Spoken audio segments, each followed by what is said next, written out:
தாத்தாவும் பேரனும் இருக்கிற மாதிரி ஒரு ஒரு 5, 6 பிக்சர் கிட்ட வந்து ஷேர் பண்ணியிருக்காங்க.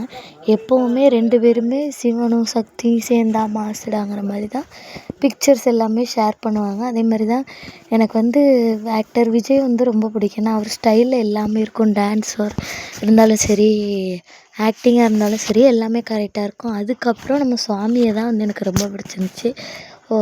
எனக்கு விஜய் பிடிக்கிறதுனால என்னவோ விஜய் கேரக்டர் உள்ள சாமியும் பிடிச்ச மாதிரி அடிக்கடி தோணும். 2 பேருமே சேர்த்து வச்சு யார் பிடிக்குன்னு கேட்டால் 2 பேருமே பிடிக்குன்னு தான் சொல்லுவேன். ஏன்னா அவங்க 2 பேர் ஸ்டைல் எல்லாமே ஒன்றா இருக்கிற மாதிரி எனக்கு வந்து தோணும்.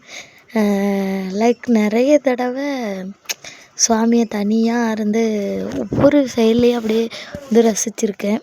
ஏன்னா ஒரு கல்யாணம் ஆயிடுச்சுனால ஒரு அண்ணனாக தான் நான் ஃபீல் பண்ண வேண்டியது இருக்கும்.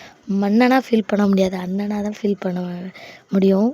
ஏன்னா கல்யாணம் முடிஞ்சு ஆகாசும் பிறந்துட்டான். அதனால் எப்போவுமே அது வந்து சுவாமினாலே தனி ஒரு பாசம்தான். அப்புறம் தாத்தா வந்து சொல்லியே ஆகணும். தாத்தா வந்து எப்போவுமே பேரனுக்கு சப்போர்ட்டாக தான் இருந்திருக்காங்க. இப்போவும் இருக்கிறாங்க, எப்போவும் இருப்பாங்க. அதேமாரி அவங்களோட 2 காம்போவும் 2 பேரோட காம்போவும் அவ்வளோ ஒரு ஃபேக்டாக இருக்கும். 2 பேருமே வந்து நிறைய வந்து சிங்கிங் பண்ணுவாங்களாம்.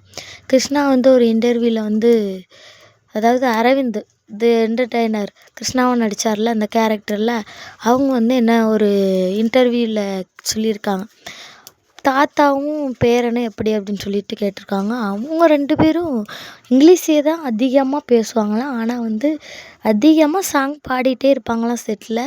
அப்போ வந்து ஆங்கர் வந்து கேட்பாங்க, ஒரு சாங் கூட அவங்க வந்து ரிலீஸ் பண்ணதே இல்லை அப்படின்னு சொல்லிட்டு கேட்பாங்க. அதை அவங்க ரிலீஸ் பண்ண மாட்டாங்க. ஆனால் வந்து செட்லேயே அவங்க தான் ரொம்ப வைப் பண்ணிகிட்ருப்பாங்க அப்படின்னு சொல்லிட்டு அரவிந்த் வந்து சொல்லுவார். அப்போ எனக்கே ஒரு ஆச்சரியமாக போய்ட்டு, ஒரு வீடியோ கூட வந்து இது வரைக்கும் அவங்க வந்து வெளியிட்டதே கிடையாது. சரி இருந்தாலும் இந்த ஒன்று அவங்கள பற்றி தெரிஞ்சுக்கிட்டது வரைக்கும் நல்லது அப்படின்னு சொல்லிட்டு எனக்கு வந்து மனசுக்குள்ளே இருந்தது. சரி சரி இதனால் வந்து சொல்லியிருக்காங்களே, இதனால சரி வாயாலனாலும் நமக்கு கேட்க முடிஞ்சது அப்படின்னு சொல்லிட்டு தான் நினச்சிக்கிட்டேன். அப்புறம் இனி வர எபிசோடில் வந்து நிச்சயமாக வந்து விகா வந்து பொழைச்சிக்கிற மாதிரி எப்படியாவது, ஆனால் ரொம்ப எமோஷ்னலாக தான் இருக்கும். ஒவ்வொரு சீனுமே நம்ம எமோஷ்னலாக வந்து ஃபீல் பண்ணுற மாதிரி தான் வந்து நம்ம பகவான் சார் வந்து கொண்டு போகிறாங்க. ரொம்பவே நல்லா இருக்குது. சினிமாவே மிஞ்சிட்டு நம்ம எம்மன் அப்படின்னு தான் சொல்லலாம். ஒவ்வொரு விஷயங்கள்லையுமே ஒவ்வொன்றையும் பார்த்து பார்த்து பிபி சாருக்கு வந்து நிச்சயமாக வந்து இந்த வருஷம் சிஸ்டா அவார்ட்ஸில் வந்து நிச்சயம் வந்து நம்ம எம்மனுக்கு வந்து கொடுப்பாங்கங்கிற எனக்கு நம்பிக்கை இருக்குது. நம்மளும் ஓட் பண்ணுவோம். முடிஞ்ச வரை எவ்வளோ ஓட் பண்ணணுமோ ஓட் பண்ணுவோம். நிச்சயமாக அவார்ட் கிடைக்கும், எல்லாருக்குமே கிடைக்கும். ஏன்னா ஆக்டிங் வந்து அவ்வளோ ஒரு ரியலாக இருக்குது எல்லாரோட ஆக்டிங்கும். எனக்கு வந்து சித்தியாக ப்ரொமோட் ஆனதில் ரொம்ப ஹாப்பி தான்.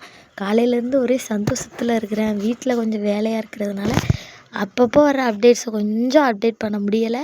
சரி மன்னிச்சுக்கோங்க. நிச்சயமாக நான் வந்து பார்க்குற நேரத்தில் அப்டேட் பண்ணுறேன். இதேமாரி அப்டேட்ஸ்க்கு நம்ம சேனலோட இணைஞ்சிருங்க.